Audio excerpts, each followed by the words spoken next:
मैं जहाँ पर मीडिया का काम करता हूँ वहाँ सच बोलने वाले को गोली, कार के नीचे बम, घर के अंदर कटी हुई मछली और घर के बाहर फांसी का फंदा टांगा जाता है।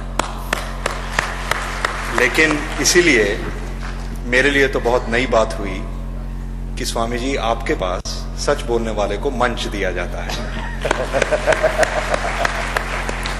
दूसरी बात ये, मैं भारत देश 1988 में छोड़ कर गया।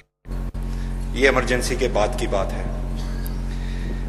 इस देश में लोकतंत्र ठीक हो बुरा हो, कुछ खामियां हो अच्छा हो, लेकिन एक बात जरूर कहूंगा, लोकतंत्र है, मजबूत है, और वो इस देश के मीडिया ओनर्स के साहस, उनकी क्षमता और उनके कारण ही है।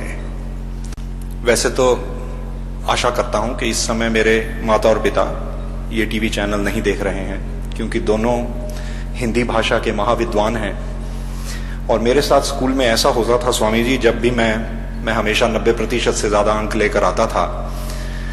केमिस्ट्री में आते थे 97%, टीचर बहुत प्रसन्न होती थी, बहुत अच्छा किया आ जाए।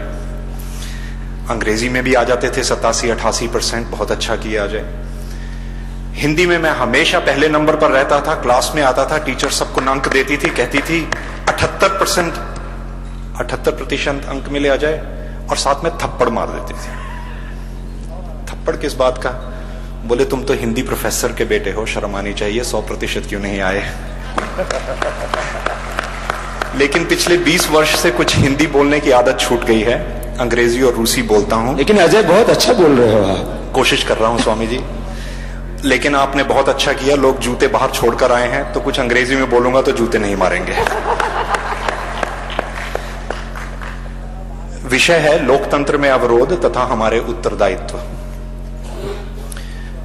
स्वामी जी ने सारे देश को, सारे विश्व को प्राणायाम सिखाया है कि हमारे अंदर, हमारे शरीर में जो भी अवरोध हों, प्राणायाम उन्हें दूर करे। हमारे लोकतंत्र में कुछ अवरोध आ गए हैं। ये जो विचार विमर्श हो रहा है, ये लोकतंत्र का प्राणायाम है। स्वामी जी ने जो किया है, जो इन्होंने देश के करोड़ों लोगों के शरीर, दिमाग, दिल के साथ किया है, ये अब देश और देश के लोकतंत्र के साथ करने जा रहे हैं। जो ये कहे कि स्वामी जी ने ये सवाल क्यों उठाया, उसे ना अपने देश से प्रेम है, ना अपने शरीर से, ना अपने परिवार से। एक प्रैक्टिकल बात कहूंगा। स्विट्जरलैंड में, बाहर के और बहुत से ऐसे क्षेत्रों में जहां चोरी का पैसा रखा जाता है, कई लाख करोड़ रुपए अब पता चला है भारतीयों के जमा हैं। उसमें से काफी सारा पैसा नॉन रेजिडेंट इंडियंस का भी है, जिन्होंने मेहनत करके, व्यापार करके अपना पैसा वहां पर रखा है। तो सारा पैसा बुरा नहीं है, लेकिन देश की प्रगति इसलिए नहीं हुई क्योंकि यहां से पैसा हर रोज चोरी करके, हर महीना चोरी करके, हर कार्यक्रम में, हर कॉन्ट्रैक्ट में, हर कंस्ट्रक्शन में पैसा चोरी करके बाहर जमा कर दिया गया। अगर आप आज यह निर्णय कर लें, और आप में ये क्षमता है, जो विश्वास कर लें, एक बार निर्णय कर लें, वो हो जाएगा, और ये हो जाएगा। अगर आप आज, स्वामी जी ने कहा है, निर्णय कर लें कि ये पैसा वापस आना चाहिए, तो मैं विश्वास दिलाता हूं, मेरे जैसे बहुत व्यक्ति हैं जो जानते हैं ये पैसा वापस कैसे लाया जा सकता है। लेकिन जिनका पैसा है वो भी हाथ पीछे बांधे नहीं खड़े हैं। यदि जनता साथ होगी, स्वामी जी की बात सुनकर खड़ी हो जाएगी, तो इतनी संपत्ति इस देश में आ जाएगी कि लोग यही नहीं कहेंगे अमेरिका चलो, अमेरिकी कहेंगे भारत चलो।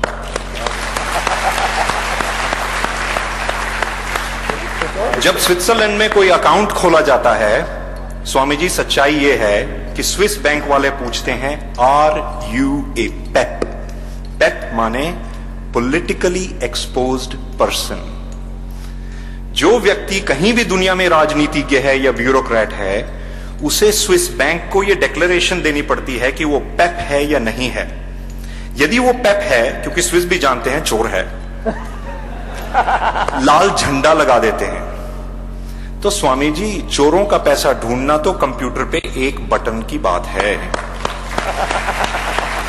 बात यह है, जनता खड़ी हो जाए और जनता ये मांग करे कि ना चोरों को वोट देंगे, ना चोरों से पैसा लेंगे और अपना पैसा वापस मंगवाएंगे, तो समझिए पैसा आ गया। लोकतंत्र में अवरोध तथा हमारे उत्तरदायित्व। हमारा उत्तरदायित्व है क्रोध ना करें, अनुरोध करें। हमारा उत्तरदायित्व है गाली ना दें, प्रश्न करें। सबसे बड़ा उत्तरदायित्व है मतदान करें। और जाने से पहले स्वामी जी, यदि इजाजत दें तो एक प्रश्न पूछना चाहूंगा। अरे, आप इतने गहरे छुपे हुए रुस्तम हो, ये तो हमें पता ही नहीं था। इसलिए आपको अनुमति, आप पूछिए जो पूछना चाहते हैं। आप में से कितने लोग प्रभु में विश्वास रखते हैं? हाथ खड़ा करिए। धन्यवाद। आप में से कितने लोग हर क्षण प्रभु को याद रखते हैं? सच्चा बोलिए, आप स्वामी जी के सामने बैठे हैं। अच्छा, अब ये बताइए, कितने लोगों को प्रभु की याद तब आती है जब कोई बीमारी हो या डर हो या मृत्यु का डर हो? अब दोनों हाथ खड़े करके बताइए। डर में तो सबको आती है जी, मुझे भी आती है। स्वामी जी, सच्चाई ये है, लोकतंत्र में मैं एक बार फंस गया था मौत के सामने। तब मैं बोल रहा था, भगवान इस बार बचा ले, तेरा जिंदगी भर तेरा ही होके रहूंगा। तो मैं तब से ऐसे ही हो गया। मैं लोकतंत्र में आप ही प्रभु हैं, आप ही सर्वदाता। लोकतंत्र में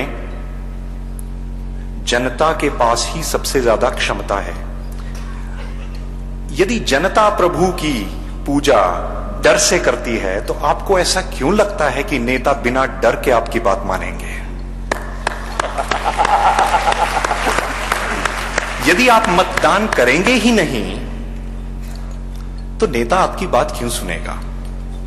मतदान करिए, लेकिन मतदान के साथ एक बात और कहिए, मांगिए नहीं। नेता आपको कुछ नहीं दे सकते, जो दिया हुआ है आप ही का दिया हुआ है, वो देने वाले नहीं हैं। हमारे कॉन्स्टिट्यूशन में अंबेडकर जी ने दुनिया का सर्वश्रेष्ठ कॉन्स्टिट्यूशन लिखकर दिया इस देश को। आज स्वामी जी ने एक शब्द का उपयोग किया, natural constitution. India has nature's constitution, but Ambedkar ji gave us a scientific constitution. Some constitutional amendments have been done, अभी और भी होने हैं कुछ। अब एक होनी चाहिए कि हम सिर्फ नेताओं का चुनाव ना कर सकें, बल्कि जब दिल में आए उन्हें हटा भी सकें। रेफरेंडम करें, 75% वोट अगर डाल दे जनता, तो कोई फर्क नहीं 5 साल के लिए चुना है या सारी उम्र के लिए, सारे परिवार को चुना है या सारे जेनरेशन को। अगर 75% जनता यह कह दे हमारा तुम पर से विश्वास उठ गया, तो उसे चलता कर दें। स्वामी जी, इस प्राणायाम से इस चुनाव में, अगले चुनाव में देश में क्षमता आ जाएगी, लोकतंत्र में क्षमता आ जाएगी। आपने रास्ता दिखा दिया है, हम साथ चल पड़े हैं, अब सब हो जाएगा। बहुत बहुत आशीर्वाद आपके लिए। इतने हाथ उठ रहे हैं अजय भाई, और सच में हमें एक आज इस सभा में एक और हीरा मिल गया। हमें तो पता ही नहीं है कि हीरा जो है कब तराशा गया, और जो है ये तो इस पूरे अब जो है अजय, आपको हम छोड़ेंगे नहीं। आप जहां रहोगे वहीं से हम बुला लेंगे। और मुझे लगता है इस भारत के जागरण में, इस भारत स्वाभिमान की इस यात्रा में अजय जैसे हमारे जो राष्ट्रवादी पत्रकार हैं, जो कहीं पर भी रहते हो लेकिन जिनके दिल में, दिमाग में, खून में भारतीयता बसती है, ऐसे पत्रकारों को मेरा प्रणाम है।